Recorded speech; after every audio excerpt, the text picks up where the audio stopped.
Hello दोस्तों, आज हम आपको बताने वाले हैं आईटीआई फिटर सेकेंड ईयर का सिलेबस जो चैप्टर में हमारे है अनलॉकिंग युक्तियाँ अदर लॉकिंग डिवाइस, उनके बारे में आपको हम बताएंगे कि जो हमारी लॉकिंग डिवाइस होती हैं वो कौन कौन सी होती हैं, जिनका उपयोग हम कहाँ कहाँ पर करते हैं। सॉफ्टवेयर करते हैं या पुली किसी सॉफ्टवेयर लगाते हैं तब करते हैं, नट बोल्ट में करते हैं, जहाँ जहाँ भी जो उपयोग होता है लॉकिंग डिवाइस, उनका हम आज के इस वीडियो में डिटेल से थोड़ा बताएंगे। आपको समझना होगा, इससे आप लोग अच्छे से एग्ज़ाम में कर पाएँ। तो स्टार्ट करते हैं। जो हमारा पहला लॉकिंग डिवाइस है वो स्प्लिट पिन है। क्या है? स्प्लिट पिन है। ये हमारी लॉकिंग डिवाइस है जो स्प्लिट पिन है। इसमें क्या होता है कि एक ये अर्धचंद्राकार की होती है। कहने का पहले आपको डायग्राम दिखा देते हैं। ये देखिए, ये डायग्राम है स्प्लिट पिन का। कहने के मतलब है ये एक वायर होता है, ऐसे गोल वायर हुआ, इसका आधा काट के बनाया गया है। अर्धचंद्राकार मतलब कहने की है ये आधी वायर की बनी होती है। कहने का मतलब है पूरा डायमीटर गोल नहीं होती है, ये आधा गोल का आधा आधी होती है, मतलब तभी इसको स्प्लिट बोलते हैं। किसी चीज़ को आप काट देंगे, अगर ये बोलता है स्प्लिट, तभी इसका नाम ही हो गया स्प्लिट। स्प्लिट मतलब अगर किसी चीज़ को काट रहे हैं, ये चीज़ इधर कट गया, ये इधर कट गया, तो स्प्लिट हो गया। मतलब दो चीज़ों में बट जाना ही स्प्लिट होता है, इसलिए इसका नाम स्प्लिट पिन हो गया। इसका उपयोग कहाँ करते हैं? अब हेक्सागोनल जो हमने बताया था स्लॉटेड नट, पिछले वीडियो में मैंने पढ़ाया था स्लॉटेड नट के बारे में कि स्लॉटेड नट का यूज़ कहाँ पे होता है और स्लॉट नट दिखता कैसे है। तो एक हेक्सागोनल नट होता है जिसमें बीच बीच में से स्लॉट कटे होते हैं। ये देखिए स्लॉट कटे हैं, इसमें भी कटा है, इसमें भी कटा है, ये स्लॉट कटे होते हैं। ऐसे स्लॉट कटे होते हैं, वहाँ पे हम नट को लॉक करने के लिए स्प्लिट पिन का उपयोग करते हैं। इस उपयोग कैसे होता है? ये बोल्ट में ऐसे सॉफ्ट में होल होता है, छिद्र होता है। स्लॉट जो हमारा हेक्सागोनल नट होता है वो भी स्लॉट होता है, और इसमें पिन को इंसर्ट कर देते हैं तो ये जो हमारा नट होता है वो लॉक हो जाता है। कहने का मतलब हमारा नट कंप्लीट लॉक हो जाएगा, खुलेगा नहीं। तो इस प्रकार का हम कह सकते हैं कि स्प्लिट पिन जो हमारी है एक प्रकार की लॉकिंग डिवाइस है। ठीक है, अगला हम देखेंगे कौन सी डिवाइस आती है, लॉकिंग पिन। ये देखिए लॉकिंग पिन, ये सेकंड नंबर पे हमारी क्या है, लॉकिंग पिन। इसका कोई खास यूज देखने को बहुत रेयर केस में मिलेगा। ये देखते होंगे आपको ऐसे एक, ये देखिए ये जो आपको एक स्क्रू दिख रहा है या सेट स्क्रू होता है, ये हेक्सागोनल जो नट होता है उसके बगल में बॉडी के बराबर एक नीचे डाउनवर्ड की तरफ एक हम छिद्र कर देते हैं और उसमें इस नट को बिठा देते हैं। मतलब कहने का इस सेट स्क्रू को बिठा देते हैं एकदम पास से होकर हेक्सागोनल नट के एकदम करीब से, जिसमें अगर ये बोल्ट नट हो हमारा खुलना ना पाए, 90 क्लॉकवाइज चले ना क्लॉकवाइज, ना कसे ना ढीला हो। जब ऐसा नहीं होगा तभी तो हमारा ये, मतलब कहने का मतलब है तभी तो ये लॉक होगा। तो ऐसी पिन जब यूज़ करते हैं तो उसे लॉकिंग पिन बोलते हैं। ये सीधा इंसर्ट होती है बॉडी में, पिच रेखा की एकदम पैरेलल, मतलब समझने के कि पैरेलल होती है, ये पिच रेखा की एकदम पैरेलल होती है, अप डाउन ही बॉडी में घुसा होता है ये लॉकिंग पिन। ये भी एक प्रकार की लॉकिंग पिन होती है। फिर देखते हैं लॉकिंग प्लेट। इसमें कुछ खास ऐसा है नहीं, ये हेक्सागोनल जो नट होता है इसी की प्रोफाइल की बनी एक प्लेट होती है। कहने का मतलब है इसमें ऐसे ऐसे अर्ध अर्ध हेक्सागोनल कटा होता है। ये पूरा हेक्सागोनल हुआ ना, ये आधा, तो ठीक है। तो हाफ हेक्सागोनल एक प्लेट होती है, एक तरफ फिक्स होती है, इस तरह यहाँ पे फिक्स होती है। ये भी एक प्लेट होती है, नॉर्मल प्लेट होती है, हेक्सागोनल के ऊपर माउंट होती है। जब हेक्सागोनल पर माउंट हो जाएगी तो लॉकिंग प्लेट का काम करेगी, हेक्सागोनल को घूमने नहीं देगी। जब घूमेगा नहीं तो ये लॉकिंग डिवाइस काम होगी। ठीक है, तो अब आप लोग सोच रहे होंगे कि सर पढ़ा रहे हैं आप लोग को लॉकिंग डिवाइस, इसका मतलब क्या है, क्या काम है? नहीं पढ़ाते, नहीं कसते, नहीं ढीला करते, जैसा चल रहा था वैसे चलने देते। तो आपको बता दें हम, अगर लॉकिंग डिवाइसेस नहीं होंगी तो अगर हम देख रहे हैं कि अगर कोई हमारा व्हीकल है, कोई भी हमारा वाहन है, उसमें हाई वाइब्रेशन हो रहा है, वाइब्रेशन की वजह से अगर कोई हमारा नट बोल्ट ढीला हो गया तो गिर जाएगा, खुल जाएगा। तो उससे बचने के लिए हम लॉकिंग डिवाइस का उपयोग करते हैं। उपयोग नहीं करेंगे तो नट बोल्ट ढीला हो जाएगा, खुल जाएगा, तो एक्सीडेंट होने के चांस ज़्यादा रहेंगे। आप मान लो बाइक चला रहे हैं और आपका लॉकिंग डिवाइस में आपको मान लो सॉकर में, मान लो आप कोई बाइक सॉकर जो होता है उसमें लॉकिंग डिवाइस में मान लो आप नट लगा के वाशर नहीं लगाए हैं और खुल गया तो आप तो बाइक गए काम से, एक्सीडेंट हो गया ना। तो इसलिए लॉकिंग डिवाइस बहुत ज़रूरी होती हैं, सेफ्टी के पर्पज़ से भी ज़रूरी होती हैं। इसलिए हम अब बताते हैं कि लॉकिंग डिवाइस ये होती हैं। तो ठीक है, आप हम देखते हैं अगला हमारा जो होता है स्प्रिंग वाशर। ठीक है, इसका ये बता दें कैसे बनता है। ये हमारी स्प्रिंग हो गई,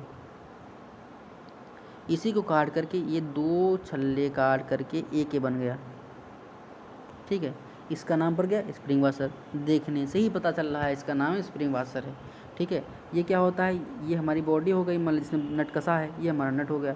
इसके बीच में डाल देते हैं इसको। अच्छा, स्प्रिंग को दबाते नहीं हैं तो मतलब कोई स्प्रिंग हो उसको हाथ से लेकर दबाओ, ताकत लगती है कि लगे हाथ दबा नहीं पाएंगे, मैं बहुत ज़्यादा ताकत लगती है दबाने में ना।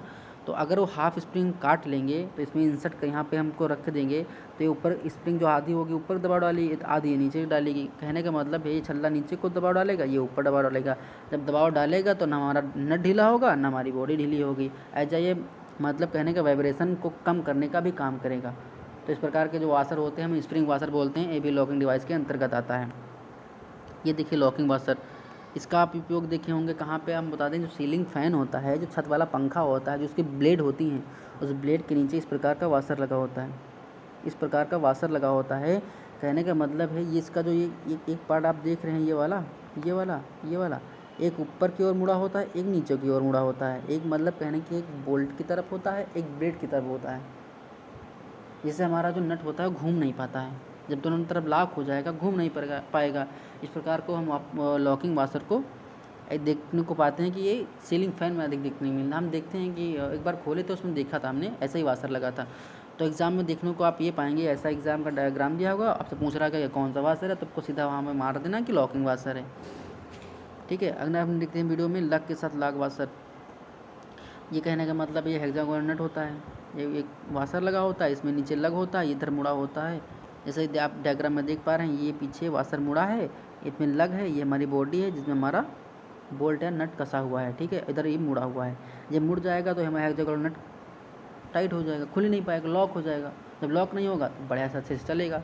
तो ये भी प्रकार का हमारी लॉकिंग डिवाइस के अंतर्गत आता है कि लॉक के साथ लॉक वाशर। ये एग्ज़ाम में शायद पिछली बार नहीं तो एक बार पूछा गया था, हमने प्रीवियस पेपर देखा था, उसमें एक ऐसा ही डायग्राम बना था और पूछा गया था कि ये कौन सा वाशर है, तो वहाँ आपको बताना होगा कि लग के साथ लॉक वाशर है। ठीक है। अगला देखते हैं टैब वाशर। ये वाशर वहाँ पे उपयोग किया जाता है जहाँ पर हमारे जो नट होते हैं वो बॉडी के इज पे लगे होते हैं। कहने का मतलब वो किनारे पे लगे होते हैं। अगर कोई कंपोनेंट कसा है किसी बॉडी पर, कोई हमारा नट कसा है, अगर कॉर्नर से ना मतलब मिड में ना होकर अगर वो बॉडी के इज पे है, तो वहाँ पे इस प्रकार के हम वाशर का उपयोग देखते हैं, टैग वाशर। कहने का मतलब इस तरह का ये बना होता है, ये लंबे प्लेट होती है, इसको यहाँ से मोड़ दी जाती है। देखिए यहाँ से मुड़ा हुआ है, ये उठा के यहाँ लाए, ठीक है, ये उठा के यहाँ से यहाँ लाए, इसको मोड़ दिए बॉडी के सापेक्ष, इधर नट के सापेक्ष मोड़ दिए, तो ये खुलेगा तो है नहीं क्योंकि लॉक हो गया, इधर बॉडी से लॉक हो गया, उधर नट से लॉक हो गया, तो क्या होगा, लॉकिंग नट। तो ठीक है, टैब वाशर भी होता है एक प्रकार का, ये भी एक लॉकिंग डिवाइस ही काम करता है। और ये वहाँ पे यूज होता है जहाँ पर हमारा जो नट होता है वो मिड में लग कर किसी बॉडी के इज पे लगता है, यानी किनारे पे लगता है, वहाँ पे हम टैब वाशर का उपयोग करते हैं। अब मान लो अगर जैसे किनारे पे क्यों उपयोग करते हैं, अगर बीच में लगाएंगे तो कहाँ मोड़ पाएंगे, इसको मोड़ पाएंगे ना, जितना बड़ा ये नहीं होगा तो उससे बड़ा इसको ये लेग रखना पड़ेगा, तो कहाँ मोड़ पाएंगे ना। तो इस प्रकार के जब वाशर वहाँ यूज होते हैं जहाँ पे साइड में इज पे जो हमारा नट लगा होता है, वहाँ पे इस प्रकार के वाशर हम देखने को पाते हैं। फिर देखते हैं वायर लॉक, इसमें तो कुछ है ही नहीं, इसमें तो कुछ है ही नहीं, इससे आसान तो कोई है ही नहीं। वायर लॉक मतलब देखने से पता चल रहा है कि हमारे हेक्सागोनल नट है, इसमें आर पार एक छेद है, हम एक वायर लिए, इधर से गए, इधर से यहाँ से वायर उठाए, यहाँ से वायर उठाए, इधर डाले, इधर वायर उठाए, इधर डाले, इधर आए और इधर ला के इसमें मोड़ दिए, बन गया। तो इस प्रकार का जो वायर लॉक होता है इसमें कुछ है ही नहीं। जो हेक्सागोनल नट होता है उसमें आर पार छेद होता है, होल होता है, उसमें वायर डाल के हम उसको आपस में कस देते हैं, मतलब टाइट कर देते हैं, तो lock as a locking device काम कर देता है, तो उसे वायर लॉक बोलते हैं। अब देखते हैं सर्क्लिप, इसका उपयोग क्या होता है। अब बताओ इसका उपयोग कहाँ देखने को आप पाए होंगे, कमेंट में बताइएगा, इसका उपयोग आप कहाँ देखने को पाए होंगे, बताइए। आप पंपिंग सीट देखें, गांव में पंपिंग सीट देखें, घर पे जनरेटर देखें, उसमें जो बोर होता है ना, बोर के अंदर रिंग, उसके बाहर ऐसे ही एक सर्किट लगी होती है। ये दो प्रकार की होते हैं, एक इनसाइड होती है, एक आउटसाइड होती है, दो प्रकार की सर्क्लिप होती हैं। ठीक है, आप देखने को मिलेगा सर्क्लिप, इसमें मतलब ये है कि आप एक प्लाई, आप समझ रहे होंगे कि यार ये कैसे यूज होता है, कैसे यूज होता है, कैसे कहाँ पे यूज होता है। तो इसका जनरली ये है कि किसी बोर में अगर है तो उसके बाहर पिस्टन के बाहर जहाँ वाल्व लगी होती हैं, वाल्व के ऊपर ये इस प्रकार की चुटकी लगी होती है, जिसको आप प्लायर लोगे इंसर्ट कराना है, तो इसमें एक इधर एक विशेष प्रकार का प्लायर बना होता है, एक विशेष प्रकार का प्लायर बना होता है। उसमें हम इन दो जो होल आपको दिख रहे हैं, इसमें प्लायर को फंसा के अंदर की ओर कंप्रेस करेंगे तो दब जाएगी, जब दब जाएगी तो साइज़ छोटा हो जाएगा, उसमें जो कैविटी बनी होगी जहाँ इनको इंसर्ट कराना है बोर में, वहाँ पे लगा के छोड़ देंगे तो चिट से आवाज़ आती है, एकदम चिट से आवाज़ आएगी और फैल जाएंगी। जब फैल हो जाएंगी तो उसमें एक अंदर ग्रुप कटा होता है, कैविटी बनी हो तो उसमें जाके बैठ जाती हैं, फिर निकलने नहीं पाती हैं। फिर अगेन हमको जब निकालना होता है तो इसको फिर वही इसमें प्लायर डालो, इसको अंदर की ओर इसको खींचो, बस इसका साइज़ छोटा हो जाएगा, अभी निकाल लो, फिर चिट से आवाज़ आती है। मतलब इतना हार्ड मटेरियल की बनी होती है कि आप इसको बहुत ताकत लगा के अंदर की ओर कंप्रेस कर पाएंगे। ऐसे क्लिपों को क्या बोलते हैं? सर क्लिप बोलते हैं, इसका नाम ही से सर क्लिप। ठीक है, फिर देखते हैं की या कुंजी, मेन चीज़ रहने वाला है की कुंजी। इनका उपयोग कहाँ पे होता है? जहाँ पर कोई शाफ्ट पर पुली या गियर माउंट करते हैं, तो माउंट जब करेंगे किसी शाफ्ट पर गियर को, तुमको पावर ट्रांसमिशन चाहिए होता है, मतलब कि हमको पावर किसी दूसरी चीज़ पे ट्रांसफ़र करनी होती है। आप देखे होंगे कहीं गेहूँ पिसाने जाएँ तो वहाँ पे जो शाफ्ट लगी होती है उस पर पुली लगी होती है, पुली पे बेल्ट लगी होती है, बेल्ट से जो गेहूँ पीसने वाली मशीन होती है उस पर लगी, तभी तो गेहूँ पीसता है ना। तो उनके बीच में देखे होगे गियर और जो हमारा पुली और शाफ्ट के बीच में की लगी होती है, उससे ही वही उन्हीं कीज़ को हम आज यहाँ पढ़ेंगे। गियर में जहाँ पे गियर लगा वहाँ पे कौन सी की यूज होती है, जहाँ पे पुली लगी है वहाँ पे कौन सी की यूज होती है, इन सब कीज़ के बारे में हम इसी में पढ़ेंगे। ठीक है, इसमें देखते हैं हम की के प्रकार क्या होते हैं। की दो प्रकार की होती है, संक की और सैडल की। संक की चीज़ वो होती है कि जिसमें मतलब टेपर दिया होता है, इसमें दो प्रकार की होती हैं, एक टेपर होती है, एक सिंपल होती है, सैडल की होती है। तो पहले पढ़ेंगे संक की, उसमें पढ़ेंगे प्लेन टेपर की। कहने का मतलब ये होता है ये प्लेन होगी, प्लेन उसमें हल्का सा टेपर दिया होगा, मतलब देखेंगे तो बिल्कुल आप जान नहीं पाएंगे, एकदम माइनर सा होगा, मेजर ना होगा कि माइनर सा टेपर होगा। जो टेपर होगा 1/100 का होगा। एग्ज़ाम में पूछा गया है जो प्लेन टेपर की है, जो हमारी प्लेन टेपर की है, उसका जो टेपर होता है वो कितना होता है? 1/100 का होता है, ये आप याद रखिएगा, 1/100 का होता है। और एग्ज़ाम में एक क्वेश्चन पूछा गया था, ये ऐसे की बनी हुई थी और उसमें 4 ऑप्शन दिए थे, चारों की के नाम दिए थे। उसमें पूछा गया था कि एक की का क्या नाम है, मतलब ये की कौन सी है। तो आपको वहाँ पे देख, अगर आप अच्छे से पढ़े होंगे तभी, डायग्राम देखे होंगे तभी जान पाएंगे कौन सी की है। ठीक है, तो देखेंगे तभी जान पाएंगे कौन सी की है। तो इस प्रकार की दी थे, तो वहाँ पे आपको प्लेन टेपर की का आंसर देना होता था। फिर अगला हम देखेंगे कि नेक्स्ट माइक की कौन है। ये आती है फेदरसन की। ये कहाँ पर जनरली यूज होती है? ये वहाँ पर यूज होती है जब शाफ्ट और गियर का पावर ट्रांसमिशन होता है, ना कि पुली का। ठीक है, पुली में आप गियर जानते हैं, इसमें दांत कटे होते हैं, गियर होती है जो गोल होती है, पुली होती है, ये शाफ्ट होती है। ठीक है, इसमें दांत कटे हुए होते हैं, ये दांते कटे होते हैं, वो गियर होता है। इसमें शाफ्ट पुली सिंपल। ठीक है, जहाँ पर गियर लगा होता है वहाँ फेदर सिंक की लगी होती है, जो फेदर सिंक की होती है उसमें टेपर नहीं होता है। कहने का मतलब है इसमें टेपर, देखिए आप, टेपर कहीं पे नहीं है इसमें टेपर आपको कहीं देखने पे नहीं मिलेगा। अकॉर्डिंग टू इसका जो फेस होगा दोनों साइड, एक गोल हो सकता है या वर्गाकार हो सकता है, अकॉर्डिंग टू रिक्वायरमेंट। जैसे आपकी रिक्वायरमेंट है वैसे ही ये आपको चाहिए, जिस प्रकार का रिक्वायरमेंट होगा उस तरह की आपको चीज़ मिल जाएगी मार्केट में, उसे हिसाब से इसका जो फेस रहता है वो रखा जाता है, इसलिए इसको फेदर की बोलते हैं। ये वहाँ पे यूज होती है जहाँ पे गियर हो, हमारा शाफ्ट का पावर ट्रांसमिशन होता है। जहाँ गियर और पुली, जहाँ शाफ्ट और पुली का होता है वहाँ पर दूसरी की उपयोग होती है। हम बताएंगे आगे कौन से की है जो गियर और पुली के बीच उपयोग की जाती है। फिर देखते हैं जिप हेड की। ये है अच्छी, इसका उपयोग देखे होंगे, इसका उपयोग बताएं कहाँ पे देखे होंगे। ये इसका उपयोग देखे होंगे आप, आटा की चक्की जो होती है गेहूँ पीसने वाली, उसमें जो पुली लगी होती है, पुली के बीच और शाफ्ट के बीच में ऐसी जिप की लगी होती है। इसका भी टेपर होता है, इसका जो टेपर होता है 1/100 का होता है। टेपर आप याद रखिए कि 1/100 का होता है। ठीक है, तो इसमें ये वहाँ पे यूज होती है जिप हेड की, जहाँ पर आपको पुली और शाफ्ट का पावर ट्रांसमिशन चाहिए होता है। क्यों चाहिए होता है? क्योंकि वहाँ पे आपको जो इसकी जो लंबाई होती है, ये पीछे जो फेदर की थी उससे, जो फेदर संख की जो थी उसकी लंबाई इससे कम होती है। कहने का मतलब है उससे इसकी लंबाई ज़्यादा होती है जिप हेड की, इसीलिए इसका उपयोग जो होता है पुली और शाफ्ट के बीच करते हैं, ना कि पुली और गियर के बीच में। यही अंतर दोनों में है कि उसका उपयोग जो होता है गियर और शाफ्ट के बीच होता है, इसका उपयोग जो होता है पुली और शाफ्ट के बीच होता है। यही जिप हेड का मेन उद्देश्य है। इसका डायग्राम आप ध्यान रखिए, बस यही एग्जाम पूछा जाता है, डायग्राम दे दिया और पूछा कौन सी की है, आपको यही ध्यान रखना है कि ये जिप हेड की है। ठीक है, नेक्स्ट चलते हैं, देखते हैं कौन सी, उड्रफ की।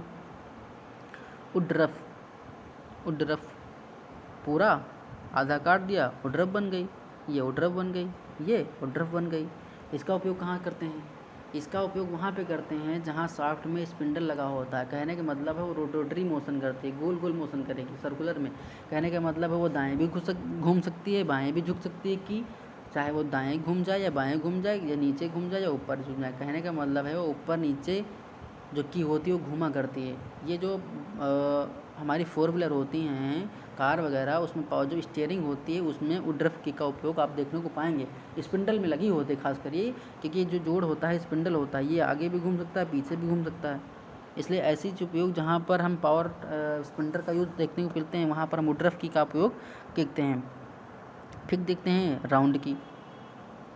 ठीक है, राउंड क्या होते हैं? ये हल्के पावर ट्रांसमिशन के लिए बहुत ही उपयोगी होते हैं। जहाँ हमको ज़्यादा पावर ट्रांसमिशन नहीं चाहिए होता है वहाँ पे इस प्रकार की राउंड की उपयोग की जाती हैं। मतलब कहने की हब और शाफ्ट के बीच जो की लगाई जाती है, हब शाफ्ट है, बात को रखना है। हब और शाफ्ट के बीच जो की लगाई जाती है वो राउंड की होती है। यहाँ पे हमको पावर ट्रांसमिशन कम चाहिए होता है, मतलब कि हल्के पावर ट्रांसमिशन के लिए बहुत उपयोगी है राउंड की। सैडल की क्या होती है? अब बताओ सैडल की। इसमें से एक पहले देखिए आप सैडल की, हॉलो सैडल की। ये देखिए सैडल की और हैलो सैडल की अंतर क्या होता है? कुछ नहीं अंतर है। इसमें जो होती है ये स्क्वायर होता है, तो बताएं जूम आउट। ये देखिए ये होता है ठोस सैडल की में ये स्क्वायर होता है, ये स्क्वायर बना होता है, ये स्क्वायर बना होता है। इसमें आप देखेंगे ये देखिए ये हल्का गोल होता है, हॉलो होती है, ये देखिए मतलब गोल है। बस दोनों में यही अंतर है। और टेपर में दोनों 1:100 का। आप कीज़ में अगर किसी भी एग्ज़ाम में मतलब कीज़ का पूछे कि टेपर क्या है, 1:100 मार दीजिएगा। ब्रह्मास्त्र है, 1:100 सबका टेपर रहता है, सबका टेपर 1:100 ही है। जितनी भी कीज़ पढ़ाए हैं टेपर वाली। अब ऐसा ना मान लो कि वुडरफ भी मान लिया कि हाँ उसमें भी 1:100 बोलने नहीं, जिसमें टेपर है उसमें 1:100 का ही टेपर दिया है। ठीक है, तो आप इसमें अंतर देखिए हॉलो सैडल की और ठोस सैडल की में अंतर क्या है? इसका जो गोल है और उसका क्या है, ये चौकोर है, ये इसका चौकोर है। ठीक है, यही अंतर दोनों में विशेषकर है और कोई ज़्यादा अंतर नहीं है।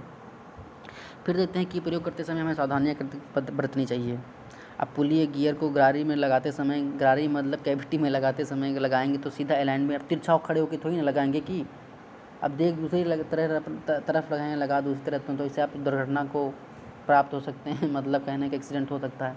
इसलिए आप एक अलाइनमेंट में खड़े होकर तभी ही लगा सकते हैं। दूसरा है कि जहाँ पर जिस प्रकार की आपको लगाना है उसी प्रकार की लगाएंगे। ऐसा तो है नहीं काम है वुडरफ का, पहुँचे लगा दिए वहाँ सैडल की, तो ऐसा तो हो नहीं जाएगा। जहाँ पर आपको जिस प्रकार की रिक्वायरमेंट है की वो वहाँ पर आपको की लगानी है, दूसरी कोई की नहीं लगानी है। समझ रहे हैं? अगर कोई दूसरी की लगाएंगे तो एक्सीडेंट हो जाएगा, टूट जाएगा, सब ख़त्म खल्लास। ठीक है, फिर अगला है थर्ड पॉइंट कि चिकनाई युक्त मुक्त रखना चाहिए।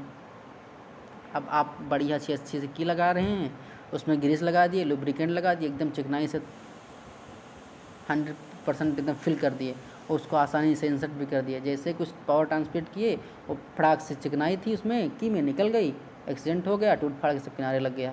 तो आपको क्या रखना, चिकनाई से मुक्त रखना है, मैक्सिमम हो कि वहाँ लुब्रिकेंट ग्रीस वगैरह कुछ पहुँचे ही ना, एकदम एकदम फिनिश हो, एकदम साफ़ हो। ठीक है, जहाँ तक चाहिए तो एकदम हल्का रफ होना चाहिए कि हाँ स्लिप ना करे, स्लिप करेगा तो गियर फिलेंट टूट जाएगा।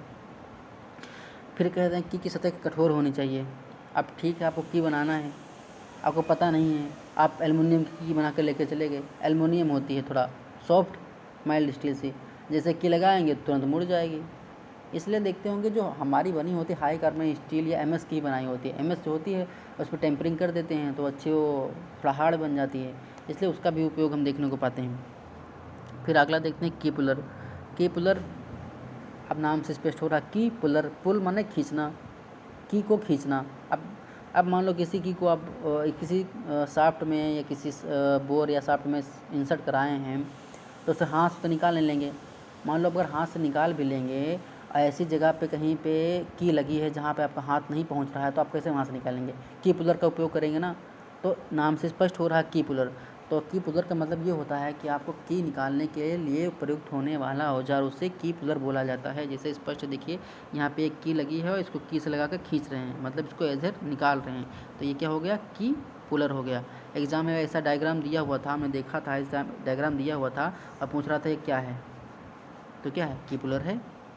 ठीक है, तो ये चैप्टर हम समाप्त कर रहे हैं। तो इस चैप्टर के हम MCQs अगले वीडियो में लेकर आएंगे। अगर आपने पुराने वीडियो जो हमारा स्क्रू वाला था उसके MCQ कराए हैं, अगर नहीं देखे हैं तो MCQs आप ज़रूर देखिए। MCQs जब देखेंगे तभी एग्ज़ाम में MCQ जो है हमारे कर पाएंगे। हिंदी में अवेलेबल है, इंग्लिश में नहीं है। ऐसा नहीं है, अब जब एग्ज़ाम देंगे CBT तो इंग्लिश हिंदी दोनों अवेलेबल रहेगा। तो आप जिस लैंग्वेज में परफेक्ट पाते हैं आप उसमें कर लीजिएगा। वैसे समझ में ऐसा पढ़ाएँ हैं कि समझ में सबको आएगा। तो आप स्क्रू वाला पार्ट देख लीजिए, उसके MCQ अच्छे से पढ़ लीजिए, लिख लीजिए, रख लीजिए। एग्ज़ाम आपके आने वाला है, अच्छा कर लीजिए। अब हम कल आपको वीडियो लाएंगे इसके MCQs का। MCQs देखिए, करिए, समझिए, फिर जो भी दिक्कत होगी आप कमेंट में हमको बताइए। ठीक है, धन्यवाद। देखते रहिए हमारा। अगर आपको वीडियो हमारा अच्छा लगे तो लाइक करिए, सब्सक्राइब करिए। नहीं अच्छा लगी तो कोई बात नहीं, हम वीडियो में आप कोशिश करेंगे अच्छा वीडियो लेकर आएँ। धन्यवाद।